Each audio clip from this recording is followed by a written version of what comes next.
दोस्तों, इस दुनिया में लोग पैसा कमाने के लिए न जाने कैसा कैसा दिमाग लगाते हैं।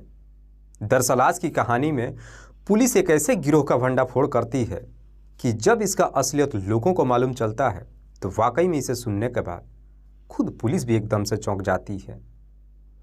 नमस्कार, आदाब, मैं हसमुद्दीन और आप देख रहे हैं सफर क्राइम तक। दोस्तों, आज की जो सच्ची घटना मैं आपको सुनाने वाला हूँ, दरअसल ये घटना है उत्तर प्रदेश के गाज़ियाबाद शहर की। गाज़ियाबाद का एक इलाका पड़ता है मुरादनगर, और इसी मुरादनगर इलाके की रहने वाली है डॉक्टर सुधा। डॉक्टर सुधा जिनकी उम्र है लगभग 65 साल के आसपास, जो एक कॉलेज की मालकिन है, जिनके पास करोड़ों की संपत्ति भी है। डॉक्टर सुधा के सिर्फ 2 ही बच्चे हैं, जिसमें एक बेटी और एक बेटा। बेटी का नाम है आकांक्षा और बेटे का नाम है शिवम। आकांक्षा जिसकी उम्र है लगभग 27 साल के आसपास, जो पढ़ने में बेहद ही तेज है, लेकिन शिवम जिसकी उम्र है लगभग 22 साल के आसपास, देखने में तो स्मार्ट है लेकिन एकदम मंदबुद्धि है। शरीर भले ही उसका बड़ा हो चुका है लेकिन बच्चों की जैसी हरकतें करता है। दरअसल डॉक्टर सुधा के पति की जो कई साल पहले ही मौत हो चुकी है। आकांक्षा जब अपनी पढ़ाई कंप्लीट कर लेती है तो पढ़ाई करने के बाद वो डॉक्टर बन जाती है, और जब डॉक्टर बन जाती है उसके बाद से डॉक्टर सुधा भी अपनी बेटी की शादी कर देती है। उसके बाद से आकांक्षा अपने ससुराल चली जाती है और डॉक्टर सुधा अपने बेटे के साथ रहने लगती है। समय जैसे तैसे गुजरता तो है, लेकिन इसी बीच जब एक दिन डॉक्टर सुधा की तबीयत खराब हो जाती है और जब वो हॉस्पिटल में जा कर के अपना जांच करवाती है तो मालूम चलता है कि डॉक्टर सुधा को कैंसर हो चुका है और वो तीसरे स्टेज में पहुंच चुका है। जब बीमारी के बारे में डॉक्टर सुधा को मालूम चलता है तो डॉक्टर सुधा अपने लिए कम और अपने बेटे को लेकर के ज़्यादा परेशान हो जाती है। दरअसल डॉक्टर सुधा को समझ में नहीं आता है कि उनके मौत के बाद बेटे शिवम की क्या हाल होगी। इसीलिए डॉक्टर सुधा अब अक्सर परेशान रहती है। डॉक्टर सुधा के ही पड़ोस का रहने वाला है सचिन। सचिन जिसकी उम्र है लगभग 45 साल के आसपास, जो अक्सर डॉक्टर सुधा के घर भी आते जाते रहता है। बीमारी के बारे में जब पड़ोस के रहने वाले सचिन को मालूम चलता है, हालचाल लेने के लिए डॉक्टर सुधा के घर पे जाता है, और जब घर पे पहुंचता है तो डॉक्टर सुधा अपनी बीमारी के बारे में बातचीत करते हुए सचिन से कहती है कि मेरा बेटा इस लायक भी नहीं है कि वो अपने लिए खाना बना सके या फिर मेरी कुछ सेवा भाव कर सके। इसीलिए मैं चाहती हूँ कि अगर तुम्हारी नज़र में कोई मेड है तो मेरे घर के लिए उसे ढूंढ करके ला दो। मेड की जब डिमांड करती है तो सचिन भी उसे समझाते हुए कहता है कि आपको घबराने की कोई ज़रूरत नहीं है, मैं तुरंत ही कोई मेड ढूंढ करके ला दूंगा। उसके बाद से सचिन वापस अपने घर चला आता है और 23 फरवरी को फिर से जब डॉक्टर सुधा के घर पर जाता है तो अपने साथ एक लड़की को भी लेकर के जाता है, जिसकी उम्र है लगभग 24 साल के आसपास। दरअसल सचिन जब उस लड़की को लेकर के डॉक्टर सुधा के घर पे जाता है तो डॉक्टर सुधा से कहता है कि इस लड़की का नाम प्रीति है, जो रिश्ते में मेरी भांजी लगती है। दरअसल प्रीति जो पिछले कई सालों से लोगों के घर में मेड का काम कर रही है। इसीलिए मैं चाहता हूँ कि प्रीति को आप अपने घर पे रख लो। जान पहचान की है, आप लोगों की बेहतर तरीके से देखभाल भी करेगी। प्रीति के बारे में जब परिचय करा देता है, उसके बाद से डॉक्टर सुधा भी जब प्रीति को देखती है उसे पसंद कर लेती है और अपने घर में मेड के तौर पे रख लेती है। उसके बाद से प्रीति अब डॉक्टर सुधा के घर में ही रहने लगती है और डॉक्टर सुधा के साथ साथ उसके बेटे शिवम की भी बेहतर तरीके से देखरेख करती है। पर जैसे ही कुछ महीनों का समय गुजरता है, आखिरकार 7 अगस्त को डॉक्टर सुधा की अचानक तबीयत खराब हो जाती है, और जब डॉक्टर सुधा को हॉस्पिटल में ले जाया जाता है तो थोड़ी देर के बाद ही डॉक्टर सुधा की मौत हो जाती है। इस बात की जानकारी डॉक्टर सुधा की बेटी आकांक्षा को जब मालूम चलता है, वो अपने घर पे आती है, और जब घर पे पहुंचती है तो पहली बार प्रीति को देखती है। दरअसल उस वक्त आकांक्षा के घर पे प्रीति के साथ 2 और भी महिलाएं थीं।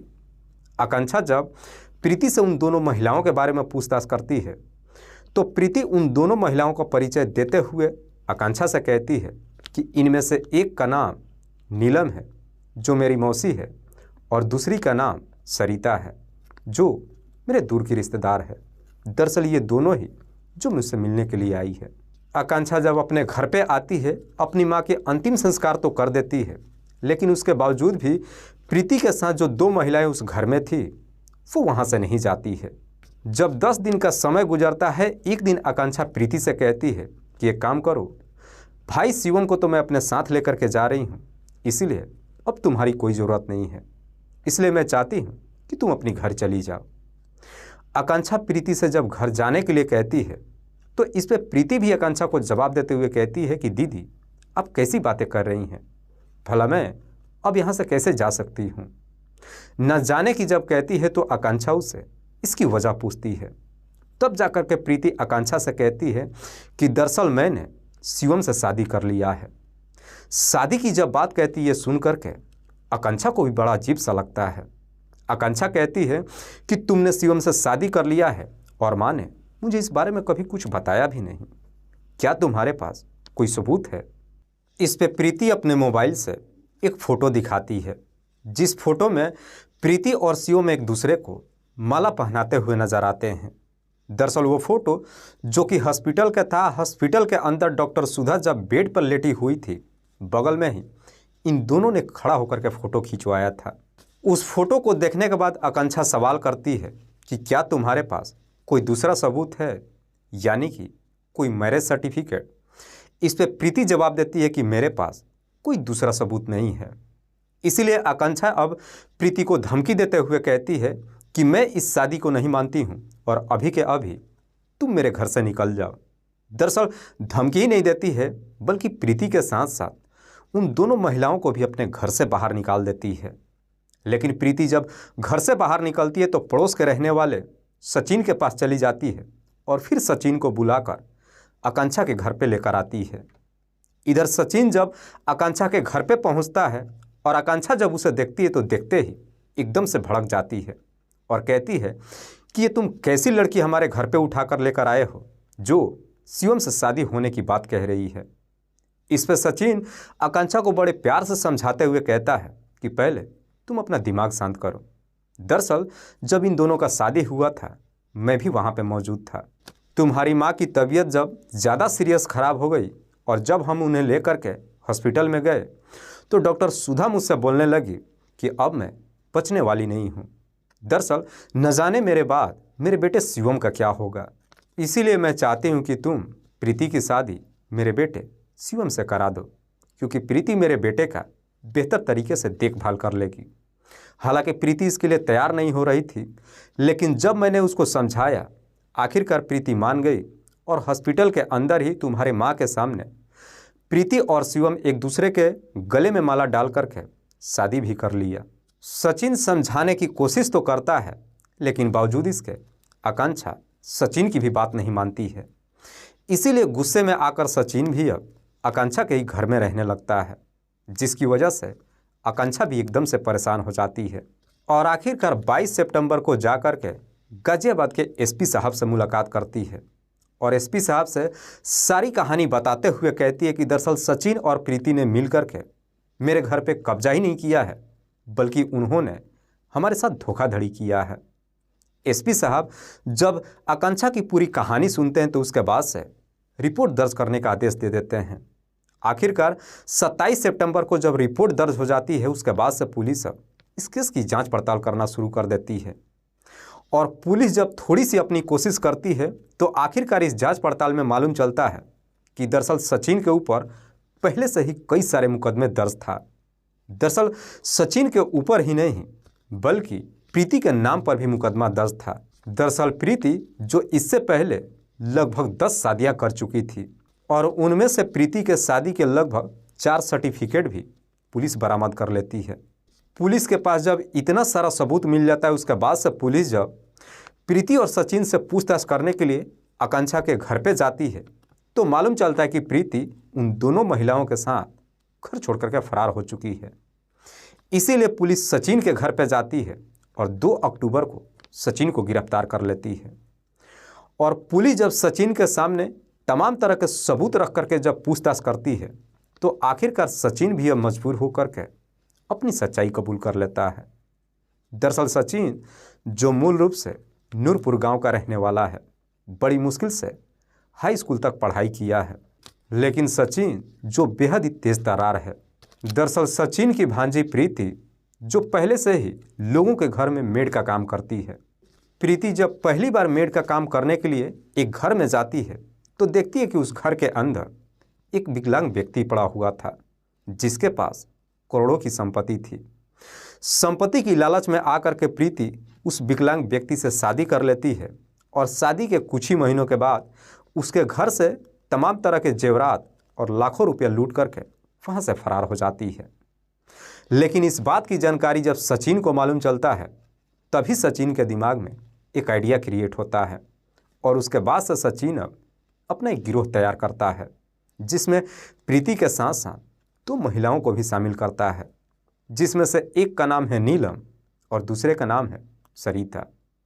दरअसल अपना पूरा गिरोह तैयार करने के बाद सचिन अब जाकर के वैसे घरों के बारे में पता लगाने लगता है जिनके पास करोड़ों की संपत्ति तो हो ही, साथ ही साथ उस घर में कोई ना कोई एक ऐसा व्यक्ति हो जो शारीरिक तौर पे कमज़ोर हो या फिर किसी वजह से उसकी शादी ना हो रही हो। जब इस तरह के घर के बारे में मालूम चल जाता है उसके बाद से खुद सचिन ही प्रीति को लेकर उस घर में मेड के तौर पे रखवा देता है। प्रीति जब उस घर के अंदर जाती है तो उस व्यक्ति से शादी कर लेती है और शादी करने के बाद पैसे वगैरह लूट कर वहाँ से फरार हो जाती है।